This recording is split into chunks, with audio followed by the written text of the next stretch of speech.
Namaste and welcome to my channel Shlokas SANSKRITI. Hope you had a wonderful Diwali. So, we being Hindu, we pray everything living and non-living by being grateful to them for providing us with the necessary sources which make our living healthy and prosperous. Taking into consideration this aspect, we will be talking about, the actions and the things for which we are grateful to in this class. So, in today's class, we will be talking about Dhanvantari mantra and Bhojan mantra. Bhojan mantra is usually, as the name suggests, is spoken during having the meals, having the food.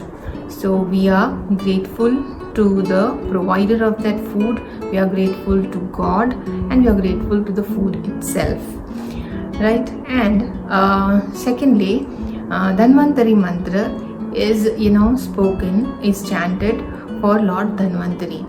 Lord Dhanvantari is one of the manifestation of Lord Shiva, and we are grateful to him for providing us with a good health. So if we are sick, every time, not only during sickness but every day also, if we are chanting this Dhanvantari mantra, it will give immense benefits by providing good health. Okay, so let us start with our class.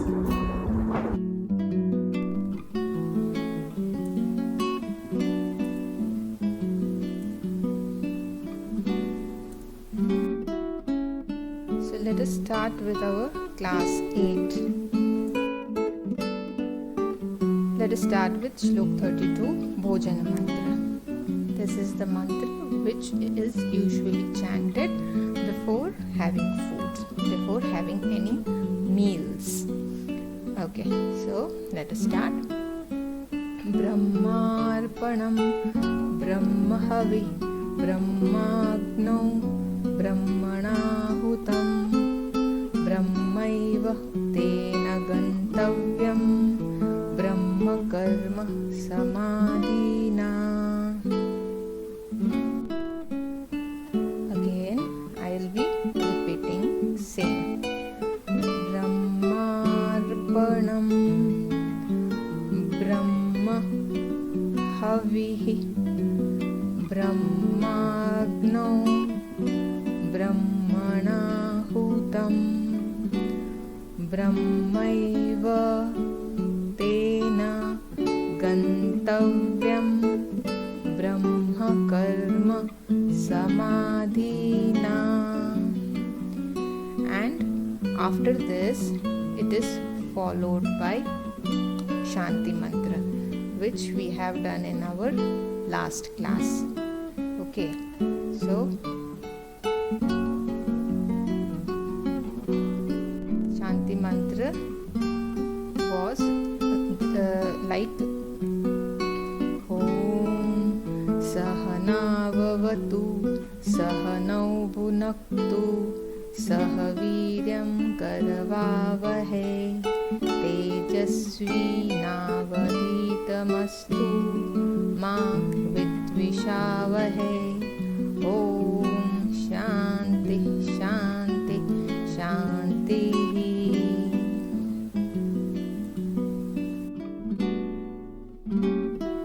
So, what does it mean? To give offering is Brahman. Havi, the substance used in Havan. Havan means yagna, yag, like we are doing Ganesh yag, Ganesh yagna, right? By lighting a fire, and many Brahmins will sit and they will chant shlokas and mantras, and they will put all the things, sources which are necessary for fire to burn. Okay, like they will put ghee, that is clarified butter, some wooden sticks, some other sources are there, cow dung cakes will be there. So all those things, they are all substance used in Havan. That is also Brahma. Agni or fire is Brahma. The one who gives fire is also Brahma. One who performs action while living in Brahma, living in mind. The one who is Karma Yogi. Okay, he also goes to Brahma. Right? So, this verse is from Bhagavad Gita, and this verse considers food that is eaten as an oblation poured into the fire during ritual. Okay, that's whatever is put in the that fire, that yagam fire, okay, yagna fire, that by chanting it, the food that is eaten is offered to Brahma, the God. Okay, so we are being grateful. We are we are being grateful to the food and the source from which the food is coming.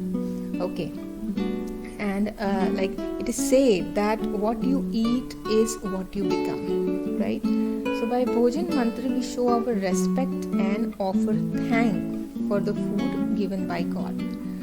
Mind becomes completely pure and calm due to sacred energy created by mantra. Digestive juices are formed well in the body, which helps in proper digestion of the food and gives energy to the body. Chanting this Brahmarpanam mantra generates so much positivity in the food that it becomes prasadam, as it is offered to God or Brahman. It purifies the food. If we consume such food, we also become positive, right? So, benefits of chanting this mantra is the food which you eat that will purify you mentally as well as physically. Okay, so let us go to our next shloka. That is Shlok 33, Dhanvantari mantra. Dhanvantari is the Lord who is regarded as considered as father of Ayurvedic medicines. You might have heard name of Dhanvantari usually during Diwali times. Okay, so we will go to that story at the end. Okay, so let us start with the mantra.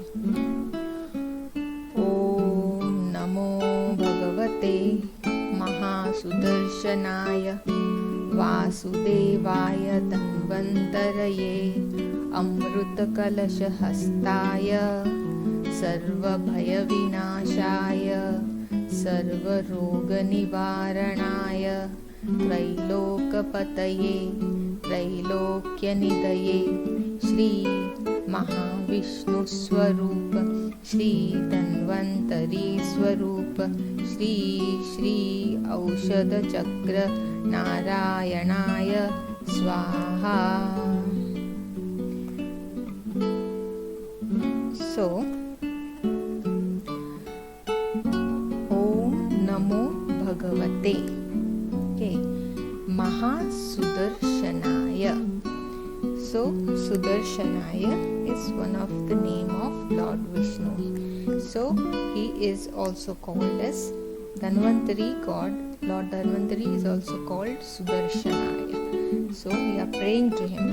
Mahasudarshanaya Vasudevaya Dhanvantaraye Amrut Kalasha. Amrut means elixir. Amrut means the liquid which is consumed for getting immortal. That is Amrit, elixir. Okay. Kalasha. Kalasha means that pot having Amrit. Hastaya. Hasta means hands. Okay. So the one who is holding in his hand the pot with the elixir. Sarva Bhaya Vinashaya. Sarva Bhaya means all the so many fears are there. So all the fear, Vinashaya means destruct. Who destructs all the fears? Sarva Roga Nivaranaya. Who destroys all the roga. Roga is disease. Trailokapataye. The God of all three lokas. Which are those three lokas? Patal, Prithvi and Akash. Okay. Trailokya Nidaye. Shri Mahavishnu Swarupa. Shri Dhanvantari Swarupa. Shri Aushadha Chakra Narayanaya Swaha. Okay. I bow down and pray to the Lord Dhanvantari, who is the incarnation of Lord Vishnu and called as Sudarshana Vasudeva Dhanvantari. You hold in your hands the kalasha filled with nectar of immortality. O Lord, you can remove all fears and diseases. You protect all the three worlds, and you are the well-wisher of all created beings. You are the Lord of Ayurveda and the manifestation of Lord Vishnu. You are the ultimate healer of all the living beings. We worship you and pray. Okay, so Lord Dhanvantari, he is actually, he emerged from the ocean, right, during the churning of the sea, that is Samudra manthan. Let us go to the story of Samudra manthan. Okay, so Samudra manthan is also known as Sagar manthan or Amrita manthan. It is the most important part of mythology where goddesses, angels and many valuables emerged. It is mentioned in Bhagavad Puran, Vishnu Puran and Mahabharata. Samudra means sea and manthan means churning. So it is churning of the sea. You know, when you churn, you might have seen your mother churning the buttermilk to take out butter from it. Okay, so how do they do it? They have one, in the olden days they used to do, you might have seen your grandmothers doing it, because in this generation usually blenders are used, but in olden times, or the old people, what they will do, they will have that one one instrument is there which is having stick, and then below there is some round thing with ridges. Okay, and then it is the stick will be hold it and it will be churned. It will be churning the buttermilk, and all the butter inside that buttermilk will just float up. Okay, and then it will be taken out. In the same way, Samudra manthan was done. You can see here, this is like that stick and this is that ridge. Okay, so, and these are the gods and demons, devas and asuras. Okay, that happened. Let us go to the story. Once Lord Indra, he is Lord of rain. Most of us, we know that he is Lord of rain. So once Lord Indra was riding on his elephant Airavan and came across sage Durvasa. Sage Durvasa offered the king an auspicious garland which was given to him by a nymph, Apsara. Lord Indra accepted the garland and placed it on the trunk of his elephant Airavan. Now that garland was having fresh flowers, so the bees and flies, they came and they were hovering on those flowers of the garland, and it frustrated the elephant. So elephant just threw the garland on the ground. Okay. On seeing this, sage Durvasa got angry, as that garland was not an ordinary garland, but was a abode of Sri Lakshmi. Okay, like it was for the prosperity. Okay, so in the rage of anger, due to this act of pride, sage thought that the elephant is having so much of pride, like that sage thought. Okay, so he cursed Lord Indra and all the other gods that they would lose all their power, fortune and strength. Okay, after this incident, gods lost all their power and started losing all battles to the demon. Okay, and then Asura Bali, demon, the king of the demon, was Bali, King Bali. He won all the battles against Devas and soon gained control of the entire universe. This created tense situation among gods. Okay, and so all gods went up to Lord Vishnu to resolve. Lord advised all gods that only the elixir, the nectar that lies at the bottom of Kshirsagar or the Milky Ocean can restore back their lost strength and power. It was impossible for gods alone to, churn vast ocean. You can imagine ocean, churning of ocean. Okay, so they made alliance of sharing the nectar of immortality with asuras, all the demons, okay, in order to convince them to jointly churn the ocean. Now, churning ocean was elaborate and tedious task. So, Mount Mandarachal. Okay, so this mountain is called Mount Mandarachal. It was used as churning rod, and god of snake Vasuki was used as churning rope. Okay, so no one can hold the mountain directly. So for holding it, a snake, lord of the snakes, Vasuki, was used as a rope. The demons demanded to hold the head of the snake. Okay, so this you can see, they are demons. They wanted to hold the head, while gods agreed to hold snake's tail.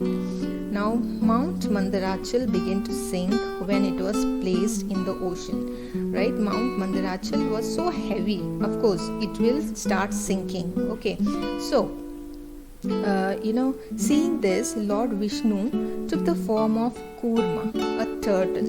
You can see here a turtle. Okay, and holded Mount Mandarachal on his back to offer support so that journey could progress with ease.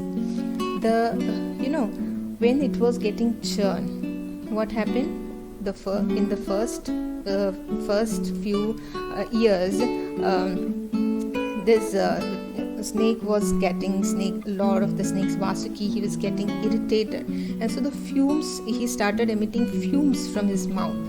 Okay, so it poisoned the asuras. Okay, many asuras died also. But despite of this, asuras and devas pulled the snake back and forth, causing the mountain to rotate. Right? Now, which churned the ocean. Now, thousands of years passed. Okay, then slowly, many things started emerging from it. Okay, they were churning it, and many things started emerging from it. Okay, so first what emerged was 14 gems. They emerged, okay, which were divided amongst both devas and asuras. Then emerged divine plants and animals like Kamdenu, the wish-granting cow. Okay, it was given to sages. Then 7-headed horse Uchchashrava. It was taken by asuras. Then Parijat tree, that tree that always blossomed. It was taken by gods. And also Kalpavriksha, the wish-bearing tree. It was also given to gods. Okay, then emerged Varuni, the tree producing alcohol. It was taken by Asuras, right? Then emerged Kaustubh, a diamond, divine diamond. Lord Vishnu adorned that diamond. Okay. Then goddess Lakshmi also emerged on the same day, right? She became consort of Lord Vishnu. Then came Chandra. Chandra means the moon. Okay, so it was adorned by Lord Shiva. You can see on the head of Lord Shiva there is moon. Okay, so it also came from Samudra manthan. And finally emerged Lord Dhanvantari. Okay, holding pot of the nectar in one hand and Ayurvedic scriptures in other hand. Okay, so this way God Dhanvantari was emerged, and we celebrate this emergence day as Dhanteras. Okay, that is 2 days before Deepavali, 13th day after full moon day of Kartik month. Okay, that is celebrated as Dhanteras. Okay, so on this day we should visit Lord Dhanvantari temple and pray to him for granting healthy life. Okay, benefits of chanting Dhanvantari mantra. Why we should chant the mantras? So chanting helps in improving the vitality and energy level in human. Okay, then it helps in attaining natural state of well-being. It removes mental fear and promotes clear vision. Okay, whenever mantra is chanted, its divine energy touches you and works on your body, mind and soul with a healing touch. Okay, innumerable diseases are cured, of course, with proper treatment. Along with proper treatment, this mantra has to be chanted. If it is chanted, many diseases can get cured. Okay, so this was all about today's class. These are the references which I took for making this presentation. So thank you for watching.